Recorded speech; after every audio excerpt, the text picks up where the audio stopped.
कर्मचारियों ने बहुत ही खुले दिल से इसका स्वागत किया है। आज सभी के सभी कर्मचारी संगठनों के जो रिप्रेजेंटेटिव्स हैं वो आज माननीय प्रधानमंत्री जी से मिले भी हैं। केंद्रीय मंत्री अश्विनी वैष्णव ने बीते शनिवार को कैबिनेट बैठक में लिए गए फैसलों का ऐलान करते हुए यूनिफाइड पेंशन स्कीम के बारे में जानकारी दी थी, जो केंद्रीय कर्मचारियों के लिए 1 अप्रैल 2025 से लागू होगी। हालांकि सरकार की इस नई स्कीम में कुछ नियम तय किए गए हैं, जिसके बारे में जानना बेहद जरूरी है। तो इस खास रिपोर्ट में हम आपको यूपीएस के बारे में पूरी जानकारी देंगे। तो केंद्र सरकार ने 24 अगस्त 2024 को यूनिफाइड पेंशन योजना की घोषणा की, जो 1 अप्रैल 2025 से लागू होगी। ये योजना सरकारी कर्मचारियों के कंट्रीब्यूशन पर पेंशन का लाभ देगी। इस योजना के तहत निश्चित पेंशन मिलेगी, साथ ही कर्मचारी की मौत के बाद फैमिली पेंशन भी दिया जाएगा। जिन लोगों ने 10 साल या उससे ज्यादा 25 साल से कम तक सर्विस की, उन्हें मिनिमम पेंशन के तौर पर 10,000 रुपए मंथली दिया जाएगा, लेकिन इसे पाने के लिए भी एक शर्त पूरा करना जरूरी है। दरअसल यूपीएस के ऐलान के साथ साथ जो दिशा निर्देश जारी किए गए हैं उन पर नजर डालें तो केंद्र सरकार के तहत काम करने वाले 23 लाख कर्मचारियों के लिए स्कीम लॉन्च की गई है, जिसे राज्य सरकारें भी अपनी इच्छानुसार लागू कर सकती हैं।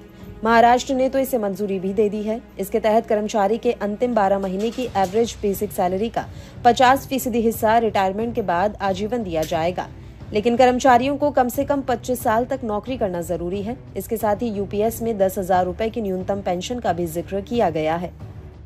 सबसे खास बात इसी 10,000 रुपए की न्यूनतम पेंशन से जुड़ी हुई है। दरअसल सरकार की ओर से इसके लिए एक शर्त लगाई गई है, जिसके तहत कर्मचारी कम से कम 10 साल की सर्विस करने के बाद इस न्यूनतम पेंशन का हकदार होगा।